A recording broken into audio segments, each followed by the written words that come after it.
네, 모처럼 전국에 비다운 비가 오겠습니다. 겨우내 극심했던 가뭄도 달래주고 눈과 코를 답답하게 했던 미세먼지도 깨끗하게 씻어내겠습니다. 이번 비는 3일절 아침에 대부분 그치겠습니다. 김재훈 기자의 보도입니다. 바짝 메마른 땅을 촉촉하게 적셔줄 단비가 내립니다. 눈과 코를 답답하게 만들었던 미세먼지도 비와 함께 말끔히 씻겨나가겠습니다. 비는 오늘 아침 전남과 제주부터 시작돼 낮에는 전국으로 확대됩니다. 특히 제한급수까지 들어갔던 동해안과 남부지방은 많은 양의 비가 집중돼 극심한 가뭄에서 숨통이 트일 전망입니다. 영남과 전남 해안으로 최고 80mm, 제주도는 120mm 이상의 호우가 예상됩니다. 강원 영동과 그 밖의 충청 이남에는 10에서 40mm, 서울과 경기 20mm 안팎의 비가 내리겠습니다. 기온이 낮은 강원 산간은 10cm의 큰 눈이 내려 쌓일 것으로 보입니다. 반가운 비이지만 안전사고에는 주의해야 합니다. 겨우내 얼었던 땅이 녹아 지반이 약해진 탓에 낙석 같은 해빙기 사고가 우려됩니다.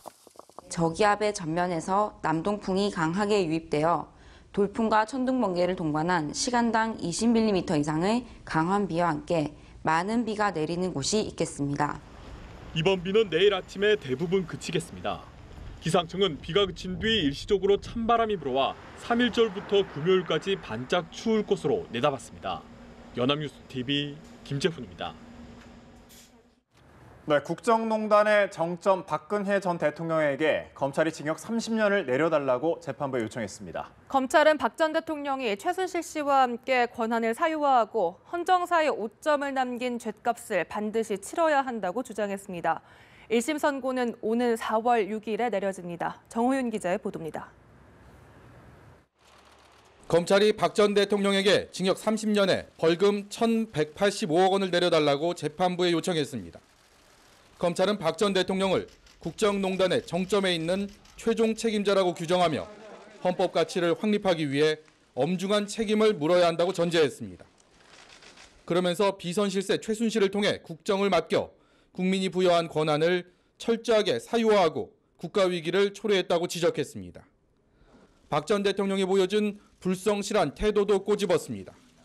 재벌과의 정경유착과 특권 측만 성공하는 사회라는 그릇된 인식까지 심어주었지만 그럼에도 국정농단 사태가 불거진 뒤 줄곧 잘못을 부인하는 한편 오히려 수사와 재판 과정을 문제 삼으며 반성하는 모습을 전혀 보이지 않았다고 비판했습니다. 지난해 법원이 구속기한을 연장하자 재판 출석을 거부했던 박 전 대통령은 최후 진술을 할 기회가 있는 마지막 재판에도 나타나지 않았습니다. 변호인단 총사퇴 이후 국선 변호를 맡아온 박 전 대통령 측은 개인적 이익을 추구하지 않았다며 선처를 호소했습니다. 박 전 대통령의 국정농단 관련 범죄 혐의는 모두 18개로 이 가운데 15개는 이미 다른 재판에서 유죄가 인정됐습니다. 무엇보다 핵심 공범인 최순실 씨가 1심에서 징역 20년을 선고받은 만큼 박 전 대통령의 죗값은 그 이상이 될 거란 관측이 지배적입니다. 연합뉴스TV 정호윤입니다. 네, 국정농단 1심 재판은 이제 오는 4월 6일 박 전 대통령 선고만을 남겨두게 됐습니다. 사법부의 역사적인 판단인 만큼 보다 많은 국민들이 직접 볼 수 있게 될지도 관심거리인데요. 그런 만큼 재판의 생중계 허용 여부가 수면 위로 떠오를 전망입니다. 김민혜 기자입니다. 지난해 5월 뇌물수수 등의 혐의로 구속 기소된 박근혜 전 대통령이 첫 재판을 받으러 법정의 모습을 드러냅니다. 피고인석에 앉은 박 전 대통령의 모습은 이날 처음으로 언론에 공개됐습니다. 사건을 담당한 재판부는 국민적 관심과 사안의 중대성 등을 고려해 법정 촬영을 허가한 것으로 알려졌습니다. 9개월에 걸친 재판이 마무리되고 1심 선고만을 남겨두면서 박 전 대통령 선고가 생중계될지 관심이 뜨거워지고 있습니다. 대법원은 지난해 8월부터 재판장이 허가한다면 1심과 2심 주요 사건의 선고 때도 촬영이나 중계를 할 수 있도록 규칙을 개정했습니다. 하지만 이후 주요 사건으로 볼 수 있는 국정농단 사건 재판에서 선고 때 생중계가 허용된 사례는 없습니다.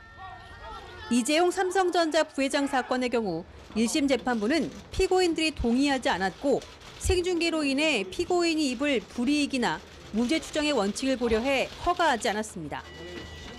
최순실 씨 사건을 담당한 재판부 역시 피고인이 부동의 의견을 제출한 점 등 여러 사정을 고려해 거부했습니다. 박 전 대통령이 재판에 나오지 않고 있지만 국선 변호인 등을 통해 거부 의사를 밝힌다면 마찬가지로 허용되지 않을 수 있습니다. 다만 개정안은 피고인의 동의가 없더라도 생중계가 공공의 이익을 위해 상당하다고 인정된다면 제한적으로 허용하도록 하고 있어 재판부의 판단에 따라 상황은 달라질 수 있다는 관측이 나옵니다. 연합뉴스TV 김민혜입니다. 박근혜 전 대통령에 대한 검찰의 중형 구형에 반발하는 친박단체가 서울 강남 일대에서 대규모 태극기 집회를 벌였습니다. 박 전 대통령 무죄 석방운동본부는 서울 서초동 법원청사 앞에서 집회를 열어 태극기와 성조기를 흔들며 박 전 대통령의 석방을 촉구했습니다. 집회 참가자들은 이어 강남역 사거리까지 진행 방향 전차로로 행진해서 서초대로와 강남역 등 일대 교통이 혼잡을 빚었습니다. 이명박 전 대통령의 사위가 인사청탁을 대가로 금품을 챙겼다는 혐의를 검찰이 포착했습니다. 이 전 대통령을 둘러싼 의혹이 점차 늘어가는 가운데 이르면 다음 주 직접 조사가 이루어질 전망입니다. 이소영 기자의 보도입니다. 국정원 특수활동비 상납과 다스를 베개로 한 뇌물수수, 또 차명재산 보유에 이어 이명박 전 대통령을 둘러싼 의혹 리스트에 새로운 의혹이 더해졌습니다. 검찰은 이 전 대통령이 취임한 2008년 즈음 이팔성 전 우리금융지주 회장이 맞사위 이상주 삼성 전무에게 10수억 원대 금품을 건넨 정황을 포착했습니다. 검찰 관계자는 아직 사실관계를 파악하는 단계라면서도 인사청탁을 대가로 이 전무 측이 불법 자금을 수수한 부분을 수사하고 있다는 부분은 명확히 했습니다. 이 전 회장을 비공개 소환해 관련 진술을 확보한 검찰은 이 전무를 상대로 2008년 6월 우리금융지주 회장 취임이 여기에 대한 대가가 아니었는지를 집중적으로 조사했습니다. 특히 이 전무가 이 전 대통령에게 돈을 전달하는 통로가 된 것이 아닌지를 캐물었는데 이 전무는 부인했습니다. 검찰은 조사 내용을 종합해 이 전무에 대한 구속영장 청구를 포함해 신병 처리 방향을 곧 결정하기로 했습니다. 아들에 이어 사위에 대한 조사까지 마친 검찰은 이번 주 중 형인 이상은 다스 회장에 대해서도 비공개 소환 조사를 계획하고 있습니다. 이 회장에 대한 조사까지 이루어지고 나면 사실상 모든 의혹에 대한 주변인 조사를 마치게 되는 셈으로 이르면 다음 주에는 이 전 대통령에 대한 직접 조사가 이루어질 것이라는 관측도 나옵니다. 연합뉴스TV 이소영입니다. 이명박 정부 시절 청와대가 제2롯데월드 건설에 깊숙이 개입했다는 의혹이 제기된 가운데 인허가에 따른 여론 관리에도 청와대가 직접 지침을 내린 정황이 담긴 문건이 공개됐습니다. 더불어민주당 이재정 의원이 추가 공개한 제2롯데월드 건설 추진 관련 여론 관리 방안 문건에는 사안별 언론 활용, 경제 침체 분위기 적극 활용, 여당 의원들의 민원 확산 자제 협조 요청 등 시나리오별, 단계별 지침이 나와 있습니다. 지난해 7월 청와대 캐비닛에서 발견된 이 문건은 2008년 12월 15일 국방비서관실에서 작성한 것으로 돼 있다고 이재정 의원실은 전했습니다. 구청 돈을 횡령하고 친인척 취업을 청탁한 혐의로 신현희 서울 강남구청장이 구속됐습니다. 한 차례 반려된 신 구청장 구속을 위해 보안 수사까지 벌였던 경찰 수사에 탄력이 붙을 전망입니다. 서형석 기자의 보도입니다. 횡령과 취업 청탁 혐의를 받는 신현희 서울 강남구청장에 대해 법원은 구속 수사가 필요하다고 판단했습니다. 박범석 서울중앙지법 영장전담 부장판사는 신 구청장에 대한 구속 전 피의자 신문을 한 뒤 범죄의 소명이 있고 증거인멸에 염려가 있다며 구속영장을 발부했습니다. 신 구청장은 지난 2012년부터 5년간 구청 직원들에게 지급해야 할 경력금과 포상금 등 9,300여만 원을 빼돌려 동문회비나 지인 경조사비, 화장품 구입 등 개인적 용도로 쓴 혐의를 받고 있습니다.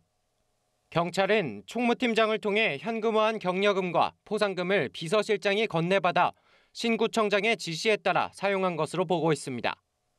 신 구청장은 강남구청 위탁 요양병원을 운영하는 의료재단에 자신의 제부 박모 씨를 취업시키라고 강요한 혐의도 받고 있습니다. 박 씨는 2012년부터 2년 넘게 의료재단에서 일하며 1억 원이 넘는 돈을 받아 챙긴 것으로 알려졌습니다. 신 구청장이 구청 내 서버에 업무 추진비 내역을 삭제하는 과정에 참여하는 등 증거인멸에도 가담했다고 보고 있는 경찰은 검찰이 한 차례 반려한 구속영장 신청에 대해 보완 수사를 진행해 지난 22일 재신청한 바 있습니다. 구청 직원들과 의료재단 관계자들에 대한 수사가 상당수 이뤄진 만큼 이번 구속으로 경찰 수사에 더욱 탄력이 붙을 전망입니다. 연합뉴스TV 서영석입니다.